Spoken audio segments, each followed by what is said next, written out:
It won't hurt. I promise. Alright, well, we can do the middle now, right? Yeah? Alright, ready to roll. Just pick it up. I could have had it. Get the chicken!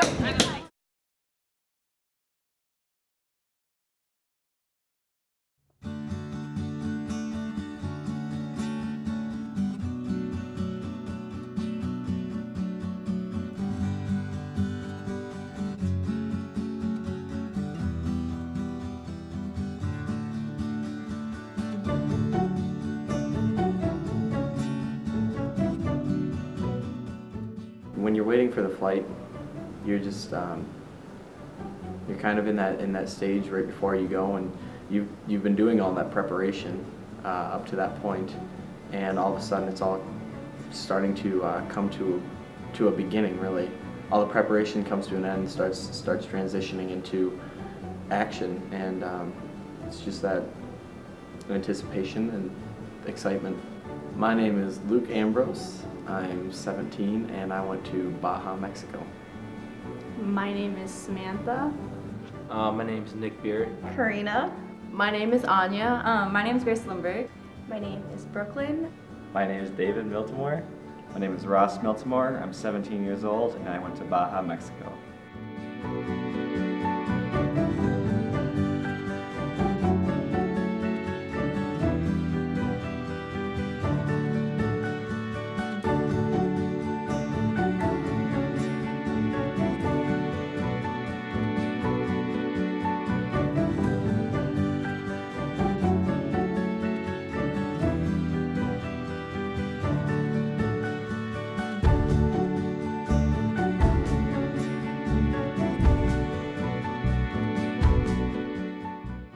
Being in a third world country really was an experience that I wasn't prepared for.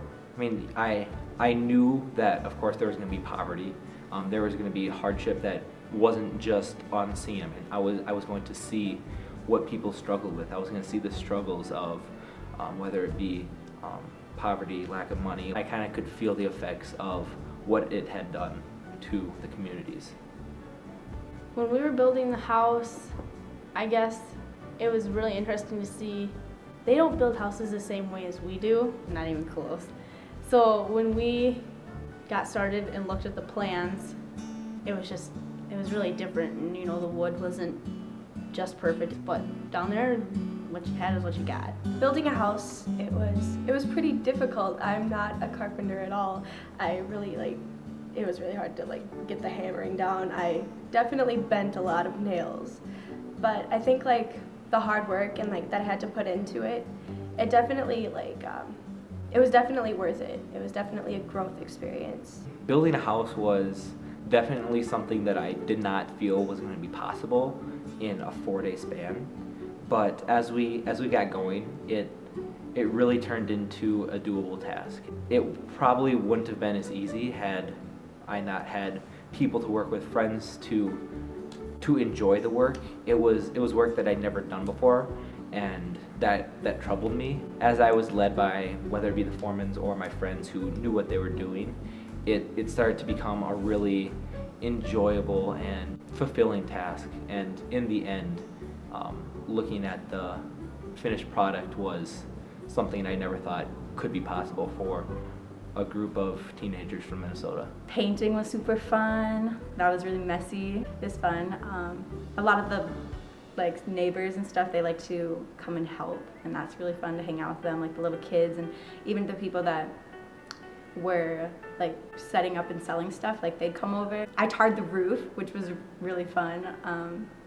Everything was really heavy, but you have all these people there to help you, and none of them are experienced as well, so it was tough, but it was really worth it when you got to see their faces at the end of the trip.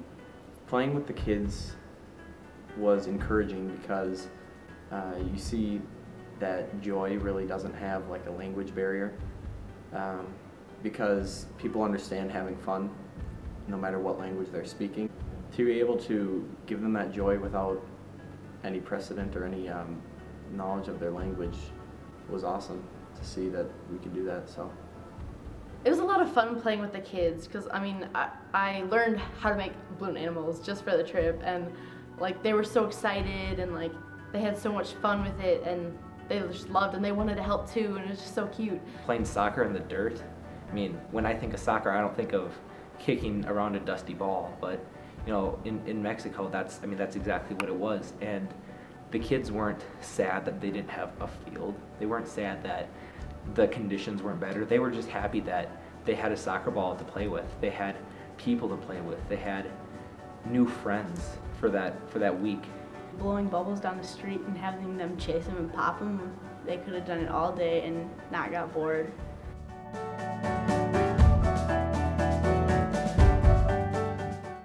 Showing up to the rehab jail center, it was something that I didn't know what to expect. I mean, I knew that we were going to a rehab center for people who dealt with drug addictions, fighting, or other things. And Pastor Josh did his message. I felt a peace in that moment. I felt that they truly were listening. They truly were seeing and understanding what was going on. Even though we spoke English and they spoke Spanish, that the language barrier was broken in that moment. They were happy that we took the time out of our day, out of our trip to come and speak life into them, speak to them.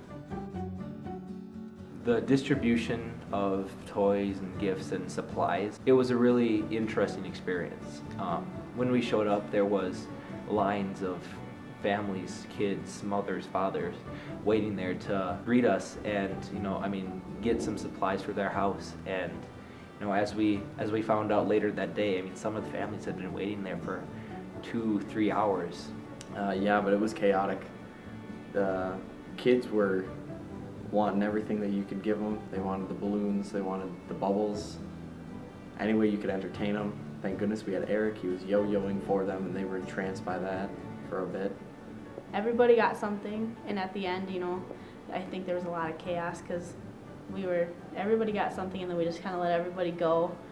People left with armfuls of stuff, and definitely crazy to see how much they wanted and needed the stuff that we were about to give them.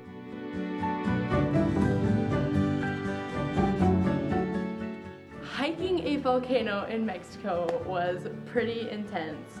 Difficult. Hiking the volcano was very challenging. Hiking a volcano is terrible. I almost died. I just missed my couch. I missed my Cheetos. It was definitely a lot steeper than I expected. Off the side, it's just like straight up, and it was nuts. A lot of loose gravel. Needless to say, this was not my first volcano climb, and it was really fun. It was super hard.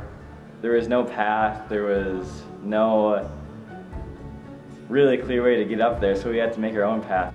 That was awful.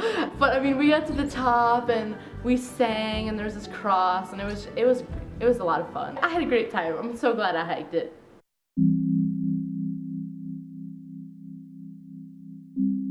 When we dedicated the house, it was really, really emotional, I would say, because as we passed the key around and said prayers and blessed it, and Pedro, their son, began to cry, and he was the first one to lose it, and then you could just see the whole circle just break down because there was so much of the Holy Spirit there, and then when we walked in the house, and she was just amazed, and I asked her if she liked it, and she loved it. We changed their lives in a matter of a week, and we built a house, and it was just seeing them. They were so happy, to get this house, and we all said something, and it got to me, and I'm like, there's nothing I can say to make this any better.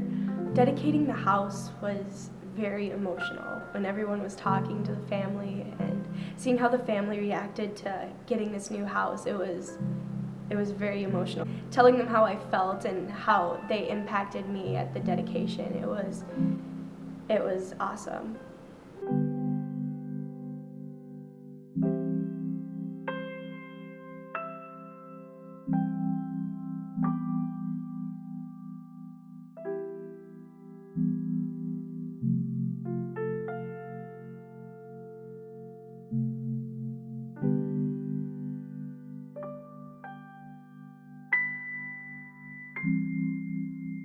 To describe the group as a whole, I think we really grew closer together. I mean, it's really hard to do something like that, to go on a mission trip, to have that like-minded purpose, and to go out of your comfort zone for a whole week with people and not grow close to them, because you kind of embrace the fact that you're all in it together and that you're all working towards a similar goal. So it was a good group.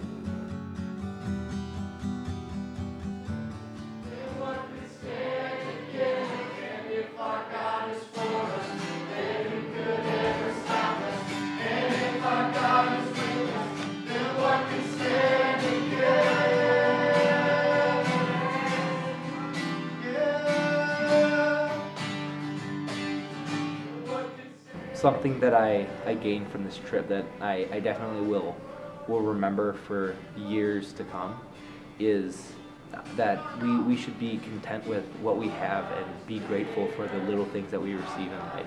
I want to say the biggest thing I learned was don't take the little things for granted. You could have so little and be so happy. The biggest thing I learned from this trip was how to hear God's voice and how to have Him in my life as my friend. Because I knew who God was and I have a relationship with Him, but to really apply that to my life and just talk to Him and hang out with Him for the day. What I learned in Baja, I learned to take time to love people, that to just slow down. Life is not too busy to take time to love people. Biggest thing I learned from Mexico was that you're never going to regret doing what God's called you to do, even if it's out of your comfort zone. Biggest thing I learned from going to Mexico, sometimes you've got to usher in the Spirit, and you can't just expect others to. You got to do it yourself. Sometimes you got to step up and you got to be that leader. And if you want to bring God into a moment, sometimes you got to ask Him to be there.